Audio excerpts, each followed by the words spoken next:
It's Wes Wednesdays on the Locked On Hornets podcast. We talk about another unfortunate loss for the Hornets, but a bright spot with James Bouknight playing well, and we debut straight fire or straight fizzle with one Wes Bryant. It's coming up today on the Locked On Hornets pod. You are Locked On Hornets, part of the Locked On Podcast Network. Your team every day. In a minute, cuz we live.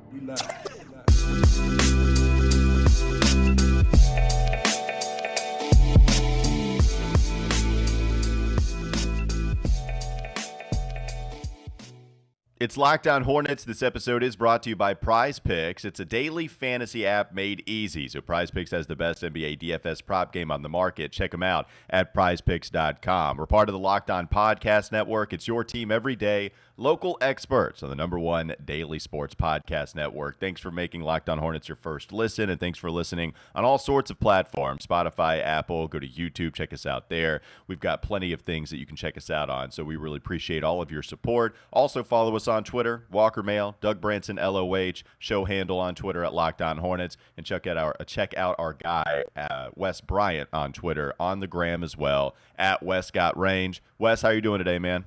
What's going on, fellas? Glad to be back. West Wednesday in full effect. It is in full effect, man. You're a popular dude. We got you from a late night last night on Charlotte Sports Live, Fox 46. Yeah. I'm going to be appearing on that next week, too. So we're trying to represent out here for the Locked On Hornets podcast, just a little bit. You know. Trying to do it. Hornets not really doing that last night. Not really showing out against the Toronto Raptors. First quarter was brutal. Lack of defensive effort, transition buckets. Like, they didn't actually score a ton of fast break points. The Hornets actually beat them in that category. Yet I feel like they could have stopped those fast break points. And maybe there were some fast break points that didn't count necessarily in transition, but the Hornets defense was so bad it kind of felt like they were. Yeah. Let's get to the positive first. We like to focus on the positive here, at least sometimes on Locked On Hornets.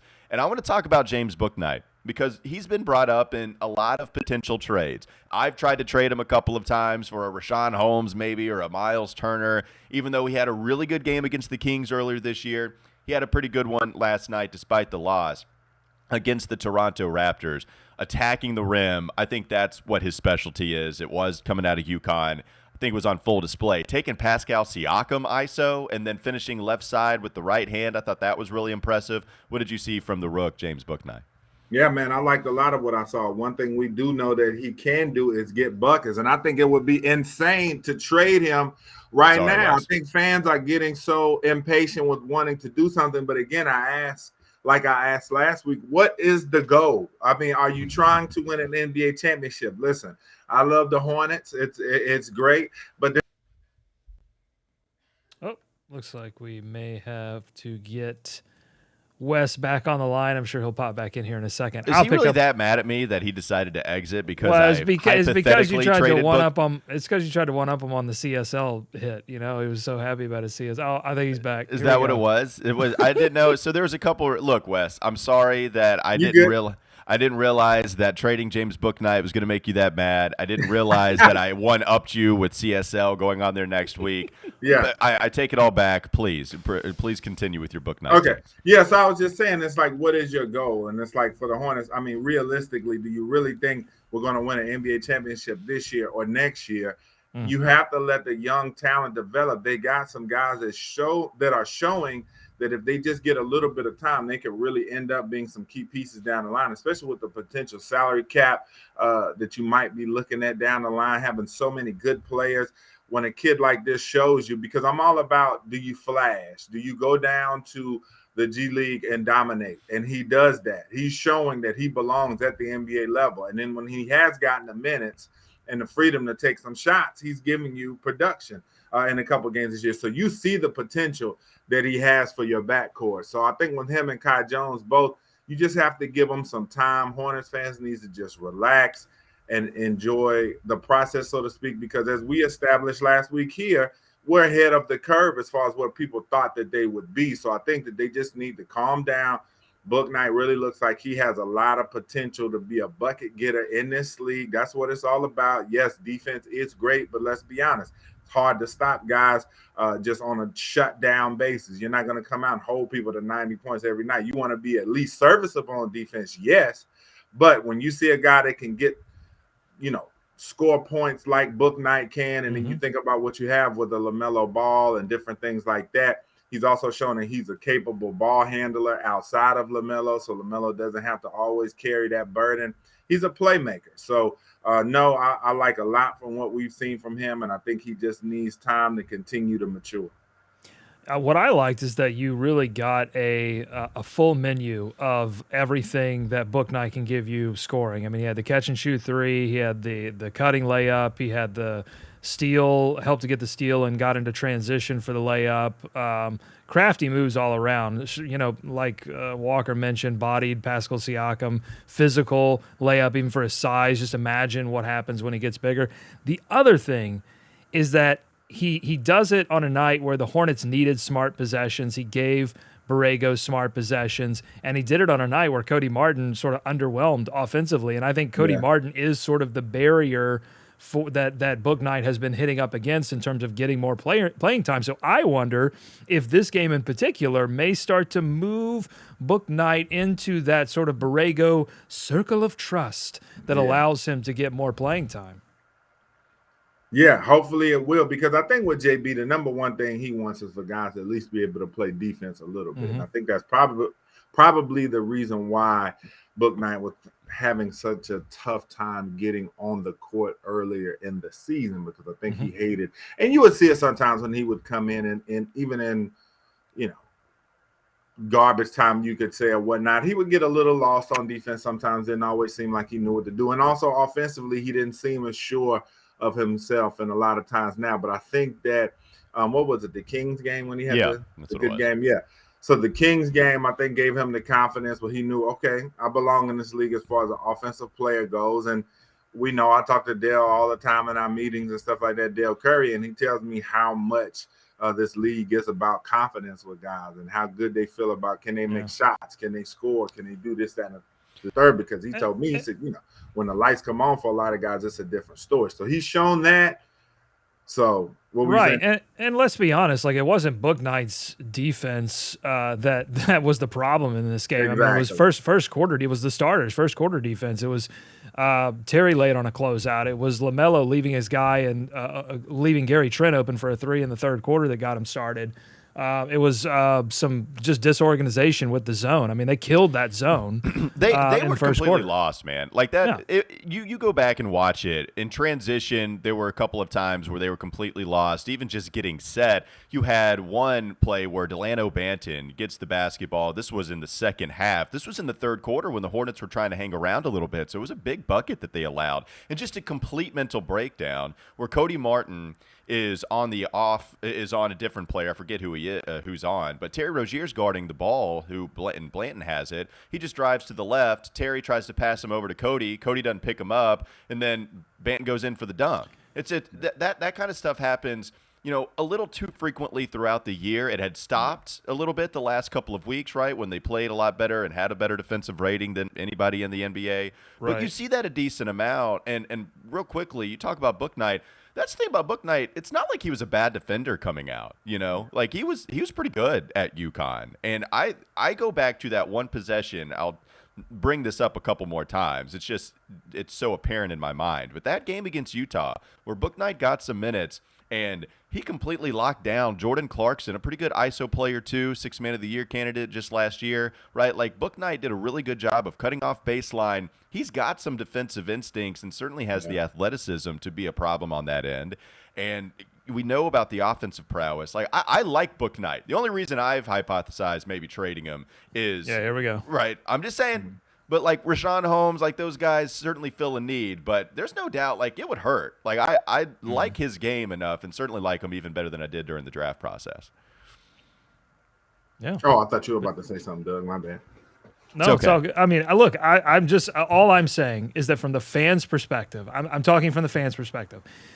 they're looking at James Bouknight's lack of minutes, and then someone tells them, well, it's because Cody Martin plays better defense, or they need more defense. And then you look at a game like this and you go, wait a minute, nobody's playing defense. Right. So yeah. So I think either the starters got to step up and start playing defense and defend their abilities to stay in the starting lineup or stay with heavy minutes, or Borrego has to look for other options off the bench, including Bouknight. All right, I want to talk about P.J. Washington's ejection, whether it was the right call, whether it was the wrong call, and then I want to get to Wes Bryant mixing it up with a couple of athletes on the football field. We'll get to that next segment. Also, LaMelo Ball. He was somebody that kind of broke out of his offensive slump, not necessarily a shooting slump, but did play well offensively last night. We'll get to all of that in the second segment, but not before we talk about Prize Picks. It has the best NBA DFS prop game on the market. They offer more NBA props than any other DFS prop operator, and they offer all the superstar players as well as the bench players only recording just a handful of minutes each game. They also offer any prop you can think of, from points, assists, rebounds, threes made, etc., even just with a couple of 2 players that you might choose, 5 players that you might choose, pick an over-under, it doesn't matter. Go to prizepicks.com today or go to your app store and download the app. All users that deposit and use promo code NBA will get $50 free if your first Prize Picks entry scores a single point. That's right, all users that deposit and use promo code NBA will get $50 free if your first Prize Pick entry scores a single point. Prize Picks is daily fantasy made easy. Let's talk about Wes Bryant's days on the football field. Coming up next, Locked On Hornets podcast. You are listening to the Locked On Hornets podcast. And Doug, don't you have an Eldon Campbell stuffed animal type thing? Yes, I do. I got it at the last regular season home game that they had before they left for New Orleans. I love me some Eldon Campbell, but is that the guy? They were clearing everything out of the house because it was whatever they gave to the fans that night, they didn't have to take with them to New Orleans. Get more Hornets analysis on LockedOnHornets.com.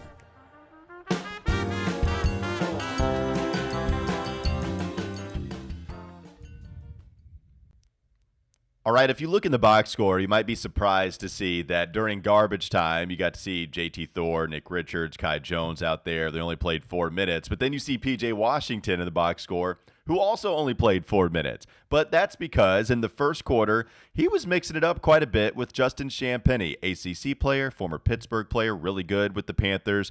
And those guys got into it a couple of different times. And what was funny is you see P.J. go after Champagnie when there's a cheap shot that he gives PJ in the back. PJ turns around, outright pushes him a couple times, hard shoves, I guess, by NBA standards. Champagnie, big time hold me back. Hold me back! PJ, watch out! Even though he really wasn't trying to fight and it didn't take a whole lot of dudes to hold him back. Either way, they both get ejected because PJ hit him with an elbow as he was running by him one time. They kind of got into it. Refs decided, you know what, we're going to end it right here. Both are out of the game. Wes, we'll start with you. Do you think that was the right call to eject both PJ Washington and Justin Champagnie?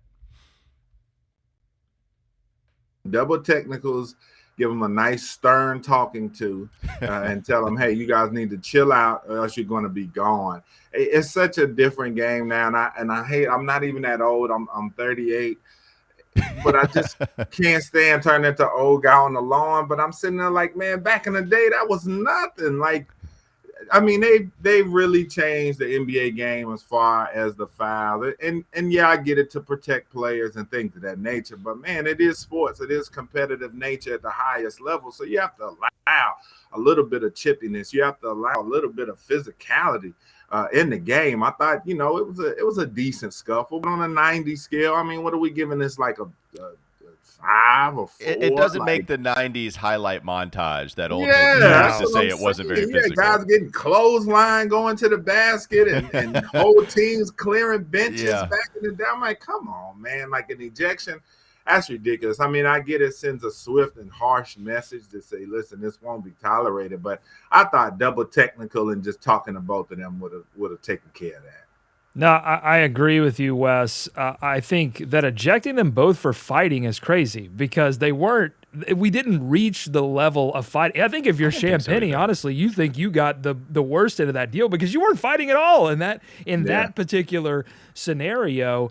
I think it's really easy to do that as a referee in an empty arena, right? I don't know. Honestly, I don't know if the crowd is there, if they are making that particular call. But and here's the biggest problem that I have with it is that as a referee, you're essentially punishing these two players for missing all of those opportunities to clean it up previously. There were three or four possessions where they were going back and forth that they could have called a foul, they could have stopped play and talked to everyone. Instead, you just throw the gavel down hard, immediately when you finally, get to that end point.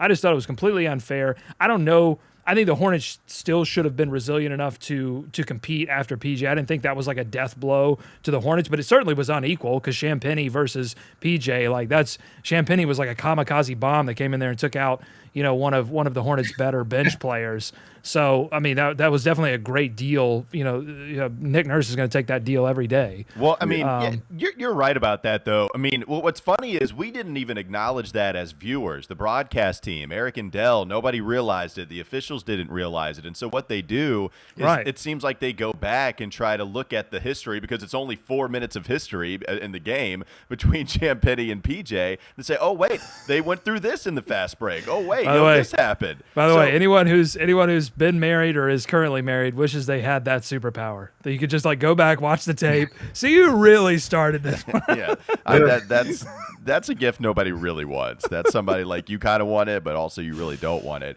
But it happened last night in this game. And, I saw Nada and I saw Panthers Mafia, our boy, also put that out there. They thought it was kind of warranted. PJ shouldn't have, essentially stooped to that level. He's got to be smarter than that. I guess there's some level of that's true, that PJ should be smarter. Also, it just didn't seem like it warranted both guys out of the game completely. And it does feel like the officials went back retroactively. Oh, we missed this. This has been going on. All right, see ya. It just didn't seem as physical as what an ejection should call for. And I'll tell you this, if they were stars, they're not getting that call. Oh, they're not stars, at all. they're still playing. Not at all. LaMelo gets into that with even Fred VanVleet, they're both still playing. Anybody, yeah. Right. So the other thing is, but I kind of like that. I mean, I don't like the fact that he got ejected, but I'm not going to put that on PJ. I don't think he lost his cool necessarily. I think it was a build-up over time. It wasn't like one incident that caused him to do that. And I think, honestly, as a team, you need a couple of players that say, hey, we're not going to put up with this kind of physical, you're trying to knock me off my place or, I mean, it started with that bad screen that Champagnie put on him, that elbow to the throat. I thought that was the starting point. And you need a player that says, hey, that we're not going to tolerate that in this game. And, honestly, I wanted to see a few more Hornets get in there and say, hey, whoa, what's going on here? I mean, I think we need a little bit of that kind of attitude. Exactly. Yeah, I think we've got that with Miles and PJ a little bit. Miles is certainly one to do that. We've seen that before. We saw that PJ, I'll tell you what, Drummond. PJ is the one player on this squad. I think I put him in the top tier of guys that I don't want to mess with. I mean, he just seems like a tough solid dude. Yeah, solid dude. Miles Bridges too, and as Eric Collins will tell you, endlessly so, that he's from Flint, so you also got to watch out. Terry Rozier from Youngstown, so that's not somebody that you really want to mess with either. Wes, were you somebody that you could mess with a little bit on the football field, or did you take it to some people? Were you? We want stories, Wes. Give us a time. Have you ever been ejected? Have you ever been ejected? No, never. In football, like I said, you almost have to kill someone to get ejected in a football game. But I mean, I was a guy that intensity to the max. I mean, I in middle school, I didn't speak to my mom before games. You know what I'm saying? She was standing right there in front of me, waving, and I'm looking through her, no, I mean, I had some good stuff. It's remember John Beeson, Panthers legend. For sure. We got into a nice one when we played Miami at home. I can't remember what the scenario was. I do know he was quite difficult to block. I was actually supposed to be cutting him. Cutting his legs out from under him, but I never would, and I try to get around and get to him, but I couldn't. But anyway, I forget what we got into it about, but we got into a scuffle on the sideline, and we're dropping all the curse word bombs on each other, and then my boy comes over there, and he gets into it. My good friend on the team, my fullback, he comes and gets into it, then his Beeson's buddy comes and gets into it, and because he came over first, the other Miami player, he came over first. And I was like, what you coming over here for? Yeah. We are over there. Yeah, we had that. I had one good one at Duke. We used to always beat Duke. when I everybody used to be Duke. Yeah, we then. didn't have the greatest, but we competed pretty much every game we played in. We only got blown out a couple of times, but we were playing Duke, and we always, for whatever reason, when we played Duke at home, it would always be a close game. But when we would go to Duke, we would always just beat the brakes off of. So we were beating them, and I think I was like a little DB, and I told them what I thought of how good their team was. That's such an interesting way to put that, Wes. It really was. I just told them right there what I thought about how good their team was. Yeah, my views of their team, and he spit at me. Oh, yeah. No way. So and you didn't get ejected? No, so he spit at me. So nothing connected. But me being the petty. Did you wear a visor? Was that why it didn't connect? I enjoyed that because that gave me a reason to get back at him at another time. So when he did that, I was like, okay. I was like, all right. Oh, God. I'll be back. So you kept receipts is what you're saying. Exactly. No one was going to catch you at tax time. No one was going to catch you with your pants down. You kept receipts. Right. So and that's a problem with this PJ thing, by the way, is that next time the Hornets play the Raptors, Champagny might be in G League somewhere. Like PJ's not even going to get to keep the receipts. Yeah. So I caught him in a pile. He was sitting down on a pile, and I was standing up. And so I just politely, stood over him and worked one up good in my mouth and just spit it right down in his back. No way. Yeah, I spit it right down his back. He was sitting right up under me, and I stood there and I just Hold on 1 second. What you said to us was that you worked one up in your mouth and then you spit down on him as you stood over him. That's what you just told us. Yeah, I mean, right in the back of his shoulder pads. So did he? So I guess did he realize it when you spit on him?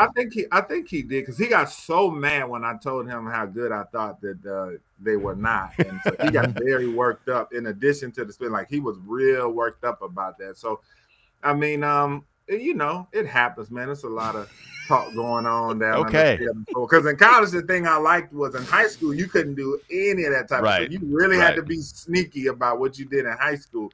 But college, man, once I said a couple of curse words and the ref was like right beside me and he didn't do anything but keep doing his job, I was like, oh, man. I was like, I get to curse and I can say stuff to people out here. So, I enjoyed it. But yeah, that's some disrespectful bleep, Wes. Like, that's some disrespectful stuff. Yeah, and like I said, I'm the type of dirty that if you do something dirty to me, I'm looking forward to it, man. All right, check. We will be respectful to one Wes Bryant here on the podcast. All right, let's talk about LaMelo in the next segment. We also got to debut the segment, is it straight fire or is it straight fizzle from one Wes Bryant? I know what is straight fire. It's Built Bar because it makes it easier to stick to your New Year's resolution, being fit. It tastes so good. The candy bars, really, it's an energy bar, but it tastes like a candy bar. You could argue it tastes even better than a candy bar. They're covered in 100% real chocolate. They've got, on average, like 130 calories, only 4 grams of sugar, 4 gram net carbs, but they have 17 grams of protein. They're also high in fiber. So they're so one, tasty, but also they're really good for you. So go to Built.com, use promo code LOCKED15 and get 15% off your order. Again, use promo code LOCKED15 for 15% off at Built.com. LaMelo Ball talk, breaking out of a slump just a little bit last night. We'll also get to the segment we'll debut with Wes Bryant coming up next, Locked On Hornets podcast. This is Locked On Hornets. And listen, as long as you play James Bouknight, a win will always be in sight. Thanks for making Locked On Hornets your first listen every day. Right? We are free and available. They'll show some fight. On all your platforms. Now make your second listen Locked On Bets, your daily one-stop shop for all your gambling needs.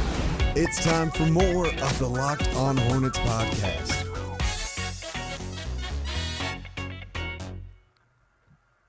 All right, let's get to LaMelo Ball's stat line last night. 8 of 16 from the field. Really good shooting just overall. 8 of 9 from the free throw line. Also good at the charity stripe. 7 assists, 25 points overall. but still is struggling shooting from the perimeter. Only 1 of 5 from three-point land. Has not been good from deep, as we kind of talked about that in yesterday's show, but at least he shot 50%, and he did show you a different type of identity offensively, attacking the basket, getting fouled, hitting his free throws, also shooting well once he did get inside the three-point line. And that's something that we've discussed many a times is the next step for him to reach full-on superstar level, where he's always already an amazing passer, already still, despite the slump, a good shooter. I think we feel good about his shooting going forward in the NBA, but I love the way that he played offensively. Like, he's attacking, he's being aggressive, he's hitting the floaters, he's able to finish at the rim. I thought with one bright spot being James Bouknight, I thought another one was, hey, I'm not shooting well right now, I'm going to take it in my own hands. I'll still dish 7 assists, still pretty decent, especially on an off shooting night, but also I'm going to get mine and get to the free throw line. And that's exactly what happened with LaMelo. Did you see it the same way, Wes? Yeah, that's what I've been wanting to see more from him, is that when his three ball is not falling, he does get more aggressive, because he is 6'7". He might not be the biggest guy out on the court, but he is 6'7". He does have great handles. He does have the ability to get by guys. And I've wanted to see that more from them and the Hornets as a team. But the Hornets are a top 5 team in the league when you're talking about points in the paint. And I think they've had the most 50-plus point games in the NBA this season. So they do attack, and they are aggressive, especially when you're talking Miles, and Terry operates a lot from outside in. But to your comment about LaMelo, I've been wanting to see more of that from him, because I felt like at times he's been a little three reliant. And so when they're going through scoring spells where they can't get a bucket, or when they are in the midst of the other team going on a run, I'm like, hey, Melo loves to play fast, and he loves to shoot and play that new style of NBA game. But I'm just like, hey, man, you have the capability of getting to the basket. You got the height. Let's go in there and attack, man, and get to the line. Slow the game down. That's one thing that kills me about today's NBA game sometimes, is that when teams get on runs, teams just want to keep running. And if they're not hitting any three-point shots, that's how these leads get so crazy. And I'm like, man, just slow the ball down, play some half court, get to the bucket, get a foul or get a basket at the rim, slow the game down a little bit, throw off the rhythm of the other team. So I love that as well, Walk. I'm 100% with you. I'd love to see him do more than that. He was 1 of 5 from 3, but he only took 5, because most nights I would say he probably takes 7 or 8 or more. So, I like that a lot from Melo. Want to see more of it. Yep, slow it down. Ain't nothing wrong with a little bump and grind. No, thank you. Exactly. Yeah, I was thinking earlier how white we sounded when we were like straight fire or straight fizzle, coming up with Wes Bryant in the third segment, and then I think you beat me, Doug, just right there. Slow it down. Ain't nothing wrong with a little bump and grind. Also, still, I'll say it again, ain't nothing wrong with a little straight fire, straight fizzle. I was told in a text message from Doug Branson that I was going to love this drop that he made for the new segment. They're always very good, right? Or is it a drop, or is it just imaging? Well, I got several pieces of imaging, but let's set this up, because Wes has created this amazing segment on Bally Sports called Straight Fire. He goes over a lot of the great plays and highlights, shows you what's straight fire from the Hornets. So I wanted to transition this into something that we've been doing with you, Wes, which is fit checks, essentially, checking out people's swag. So this is straight fire or straight fizzle. I'm going to show you, I'm going to do a little screen share here and show you some fits from around the NBA and get your opinion on if they are straight fire or straight fizzle. So, Wes, are you ready for this? Sure. And do you want it on brand? You want me to give it to you just like I'm at Spectrum Center? Oh, you bet. That's the only kind of brand that I want.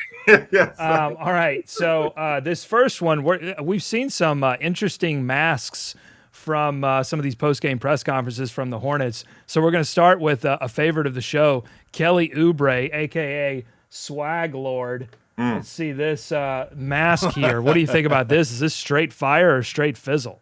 Whew. I mean, if the babies are watching, it could be a straight fizzle, but it's a little scary. Yeah, let's describe this for the podcast listener. So Kelly Oubre is wearing a full ski mask it's a kind of a scary mask. It reminds me of, who's the Batman villain? Not the Joker. Scarecrow. Scarecrow, yeah. Thank you. Reminds me of the Scarecrow mask from the Batman Begins series. So what do you think about this? Straight fire, straight fizzle?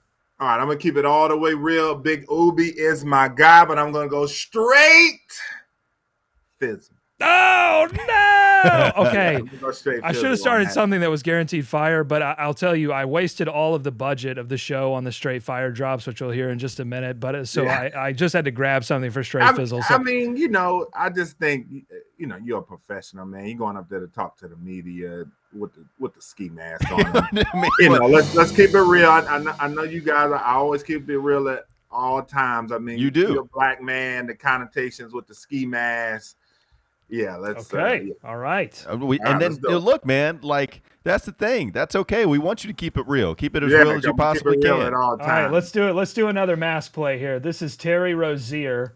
This was his mask, front zipper with a kind of a butterfly at the top, and the butterfly is sort of like an inlay, kind of like a pearl thing going on here. What do you think about this mask? Front zip at the. Again, just off the same criteria I gave the last one, it's going to be straight fizzle. Because all right, we got to turn. We got to turn this around and put some fire on the screen. You making M's, and you know you're up there, man. You're a professional, man, and just as a black man, I don't want to see the ski mask. All right, so no ski mask anymore, Doug. We got to move off the ski mask. All right, we're done with the ski masks. Yeah. All right, I'm not gonna show another ski mask. All right, what we got? This is leather. How about leather? Okay, this is Kyle Kuzma. This is Kyle Kuzma. So he's wearing a whole fit. Full leather suit here. What do you think about this? Straight fire or straight fizzle? Straight fizzle. Oh no! I mean, those shoes. I hate the designer shoes. I always tell my friends one day where I make it to where I feel like I can make it. If you guys ever see me wearing designer sneakers and stuff like that, you know that I'm gone. Like you need to just flatten me. So I don't like that. I don't like how baggy those pants are at all. So I'm not feeling that fit. All right. I think I've got it. I think let's go, man. Come on. I need to give it to you. All right, here we go. Miles Turner. What do you think about this? He's got the green. Describe this for me. What are we working with this? Here? I mean, straight fizzle. Yeah, I figured it was. We're talking. I mean, this guy, he looks like Tyler the Creator coming into the game. You know what I'm saying? The baggy, those pants and the sneakers. No, Tyler the Creator is more like T-shirt with the flat bill straight to the sky. I could see Tyler in something like that all day. Like, I mean, and that's his style. But, you know, for him, nah, man, I can't. Tyler can pull it off, though, I guess. Yeah, that's what I'm saying. That's Tyler's style. I expect that from Tyler. Okay. So no to Miles Turner. Do we have anything that's fire, Doug? Did you just get a whole bunch of fizzle? Oh, man, I don't know. Dude, all right, how about this? I'm gonna throw this in here. All right, this is the Spurs mascot. This is the Coyote for the Spurs. He wore earlier, I think last week. He wore a cone of silence when they played the Phoenix Suns because Devin Booker was bothered by the Raptor in the free throw in the empty Toronto arena. So we've got the Coyote, the Spurs Coyote comes out with the cone of silence. What do you think about his fit here? The cone of silence. Come on. Listen. I'm here for the pettiness. The mascot is just trying to do his job. Okay. Oh, no. You gotta appreciate it. Oh, so no. I'm going straight fire. Yes.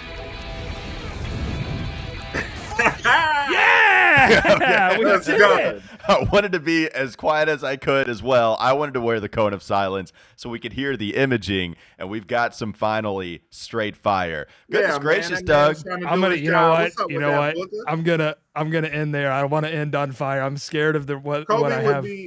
Kobe would have been disappointed in him for that to bark on a mascot of all people. That's out there to do it. Like they said, I mean, what do you do when the fans are giving you a tough time at the free throw line? Like, I thought that was real silly that he did that. Yeah. Well, and you and Doug can talk about Devin Snooker, as Doug likes to call him, all day long, like talking about all that, getting bothered. I also remember when Devin Booker got mad at a pickup game about getting double teamed or something like that? Yeah, because he said he was trying to work on his moves.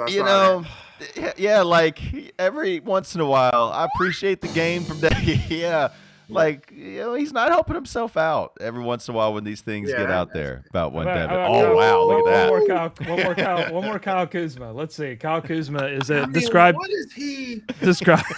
What is his inspiration for some of this stuff? Straight fizzle. It is. I mean, I didn't know how you were going to go fire there. What? And I know it costs more than probably my whole closet, but I mean, he looks. It kind of reminds me Kanye and I forget the other artist's name. They did the music video where they dressed up. It looked like couch cushions. It's kind of what some of these guys, just as a culture, the only reason they wear some of this stuff is because of the name on the label.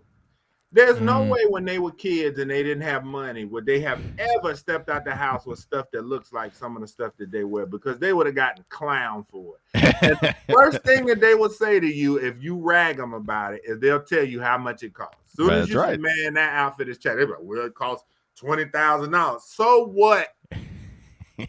They look like when you're kids and you stuff a whole bunch of pillows up your clothes and then go play football in the backyard and just lay each other out. Kyle Kuzma is ready for that type of childhood football game. If his mom put him in an outfit like that when he was 10 years old, he'd have been crying and wouldn't want to leave out the house. Man, these guys need to stop. But I'm still a part of the Players Hater Ball. He actually looks like Ralphie. He looks like Randy on A Christmas Story when he can't put his arms down. He looks like he's about ready to go in the snow. Looks like Randy from A Christmas Story. That's what he looks like. Probably 10,000, 15,000, but it is that's not hitting. To each their own, but that's not hitting. Can I do one more? And I think we're gonna end on fire. All right, let's see what we got. This is another Charlotte Hornets player. All right, this is Terry Rozier. Okay. Right. And this the tag on here is Silver Surfer. So before you give a straight fire or straight fizzle, I want you to describe it for the listeners and tell us what you think, and then give me a straight fire or fizzle. Here we go. Right. This is Terry Rozier. Oh, what do we got here? Oh, wow, the pants. I didn't see the pants, though. All right, for the viewers out there. All right, so Terry got the do-rag going. All right. Okay. He's got what looks like a pretty dope Supreme jacket. The jacket, look, man, like, I don't mean to stop you. The jacket looks pretty sweet. That's what I'm saying. The jacket is dope. He's got the jewelry going over top of the black shirt to showcase it. So I do like that. The shoes, I know Terry's a Puma guy. I was about to ask if those were Air Force Ones because they look like it, but I'm guessing those are probably designer sneakers. Mm-hmm. All right. So hold on. Before you say it, I want you first of all, I want you to compare it to this Kuzma fan. It's not very good. But here, I want to do this because I really do want to end on straight fire. So I'm gonna say, here, what do you think about this? Okay, all right. Top half of Terry, my guy T-Row, the top half is straight fire. The stadium's ablaze, the net's ablaze, a ball. Ooh, you got that boy in there. All right, everything I like that. Thank goodness, man. Yeah, man. Yeah, the top half. But for the viewers, it should clue them in. You know, we don't need to say it because we want to end on fire. So it should just let them know that. I said the top half was straight fire, so they should know the pants. Weren't doing it for you. Yeah, man. Those things were 70s like. Those things were capris, man. Again, if his mom had laid those out for him when he was 12, he would have been complaining all the way out the door. But Wes, sometimes you refine your palate a little more. You know, you grow up, you ain't 12 years old anymore. Like sometimes you can rock the silver, the very bright, loud silver capri pants if you want. If I offered those to him, if you were his stylist and you offered those to him and you said they cost $40, he would probably fight you because he'd say, I'm not wearing that nonsense. Yeah. But as soon as you tell him, hey, this is Balenciaga, they cost $4,500, he's like, oh yeah, give me those, stop. That's I'm telling y'all that just like I tell my friends. I like both of y'all a ton, y'all my homies. If you ever see me in any of this stuff, I implore you to say, Wes, what is going on? We need to have an intervention. You have completely gone to the other side. I will say, catch me. I will say this: no matter how much money I end up making. Yeah. I mean, I don't want to disrespect you too much. We know not to mess with Wes after this episode of Locked On Hornets. We do appreciate him joining us. Wes Wednesdays. Follow him on Twitter. Follow him on all sorts of social media at Westcott Range. Talking ACC basketball now. It's in full effect. But also you can still catch him on Valley Sports. Home games. He's the Charlotte Hornets insider. Bringing a ton of fun to the broadcast. Wes, we appreciate it, man. We'll talk to you next week. Appreciate you guys as well. Straight out. Thanks for making Locked On Hornets your first listen every day. Now make your second listen Locked On Bets, your daily one-stop shop for all your gambling needs. Locked On Bets is hosted by your boy Q with expert analysis and insight from Lee Sterling. It's free and available on all platforms. Have a great rest of your day. We'll be back with you tomorrow. Bye-bye.